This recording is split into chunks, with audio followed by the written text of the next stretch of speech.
joining us now, rejoining us, I should say, because he's been on before, is Kymone Freeman. He is an artist. He is an activist. He is co-founder of We Act Radio, where we record this radio and television program here in Anacostia and in Washington, D.C. And we were just talking. He was telling me about his new project, and I said, that sounds really interesting. I want you to come on the show and talk about it. So he said, okay. So here he is. My friend, Kymone Freeman, thanks for coming on the program. Always a pleasure. Always a pleasure. Always a pleasure to have you. Now, tell us about your new project. The new project is 5 actors and a DJ. It's called The Night Michael Jackson Died. Where were you the night Michael Jackson died? And we are debuting this tour here in Washington, D.C. at the Hamilton. Hamilton is a beautiful venue for dinner and music. And we will be actually going to New York to sign a deal with SOBs. I know we just had some elections here in D.C. You're not talking about those SOBs. I'm talking about the Sounds of Brazil, a great performance venue in New York. So to our free speech TV listeners in Manhattan, New York, we're coming for Michael Jackson's birthday in August. You can catch Night Michael Jackson Died there. And for listeners in Chicago, I'm looking for a venue, a couple hundred seat dinner setting venue to bring this production. I got the idea of touring a stage reading from one of my heroes, Howard Zinn, author of People's History of the United States. I think it's the authoritative book on the history of this country. And he didn't rest on the laurels of that book, the content of that book. He got these great actors to read excerpts from that book, and he called it People Speak. And I saw those performances while I was in New York. I was working for Ralph Nader in 2004. And I was blown away that people would sit down to listen to people read. And that's when I realized that in order to make the revolution sexy and address the literacy crisis in this country, this was a great way to do it. And then, of course, you know, Michael Jackson, Prince was two of our biggest stars. Both of them fought the music industry. Both of them won. Both of them gone. Both of them similar circumstances. And so we felt that their real story needed to be told. So what's the real story then? What's the part, for example, of the Michael Jackson story? I mean, it feels like everybody knows Michael's story, right? I mean, they feel like they do. People feel like they knew Michael. Do you really know Mike's story? Because a lot of people don't understand a lot of Mike's contributions. We know the wacko jacko aspect that a lot of the media portrayed him as. But as Baba Dick Gregory said, only in America could a poor little black boy grow up to die a wealthy white man. That's a hell of a story. Yep. You know? And he was a magician. You know, the whole leaning contraption in Smooth Criminal, the trap doors popping up on stage, these are Michael Jackson inventions. In fact, the music video as we know it itself is a Michael Jackson innovation. You know, he sold the most records of any artist in the history of the world. I mean, and it wasn't until the night that he died that I realized just how significant he was to our culture. I was in Miami. I had the pleasure of hanging out with Robert Townsend. Thanks, Robert. Let me borrow your limo that night. Appreciate you. But we saw people dancing in the streets, every car, every club, every corner. Some people even had Michael Jackson outfits just for this auspicious occasion. Performing, and then at the same time you see people crying. You know, you get people crying on the dance floor, people crying in the middle of the street.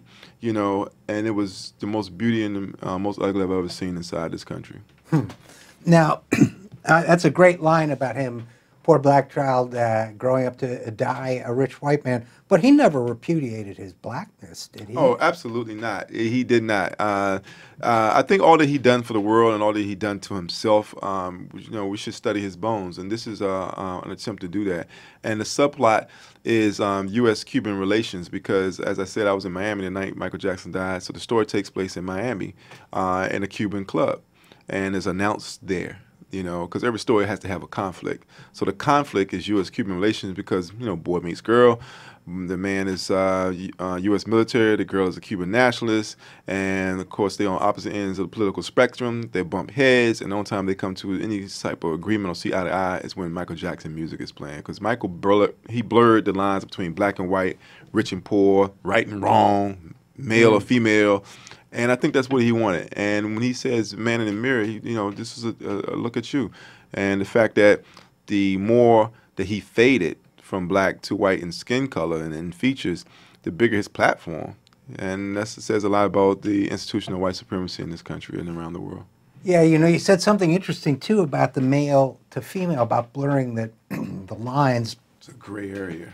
And man, it's so interesting because at the same time that he got whiter and whiter, and I guess he did have vitiligo, and I guess he did, but at the same time that he bleached his skin white, his hair was getting straighter, it was getting longer. Nose disappeared. Nose disappeared, which is, but also, it's amazing how much he began to look more like a woman. And more, in my mind anyway, like Diana Ross. Man, Diana Ross, shout out to her because she actually she Christopher Columbused the Jackson 5, by the way. So shout out to her. So if it wasn't for the abusive father, Joe Jackson, and the opportunity of Diana Ross, we would never have this conversation. But having said that, the thing that's really impressed upon me is how these stories have gone untold, and it's an opportunity for the Lions to tell that story. And I think that Michael Jackson was a lion. He done so much, and we need to acknowledge that. I mean, he called Tommy Mottola the devil. No, I didn't know that. Yeah, he called Tommy Mottola the devil. Head of his record label. That's right. Yeah. He brought to bear the whole history of black artists in general, and black artists in particular, have been exploited by these industries and how they end up destitute after having successful careers and they have to tour until they can crawl off stage. He really spoke out on that and owned Beatles Publishing. And I was told by Eric LaSalle, the great actor Eric LaSalle, on the night Michael Jackson died, that they killed Michael Jackson. He was the first one that told me that. And he said it was in industry, common knowledge in the industry that it was drugging him, and there we have it. So we have to talk about these things in a new light. And I want to repudiate the hack job I saw on, I forget what station they did it, but it was the last days of Michael Jackson, and it was like kicking a man when he was down. So I wanted to set the record straight, and I also wanted to tell the truth.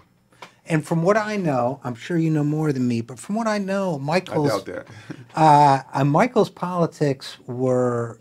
it's politics. I mean, just by his very being had a politics, right? Because every one of us, by our being, is conveying a politics whether we know it or not. But Michael had a politics in his very being. It's very political. Very transcendental. But he also, in his music, I think he showed a real politics in the sense that, he talked about the environment, the ecology, he talked about equality. I don't know how much he did.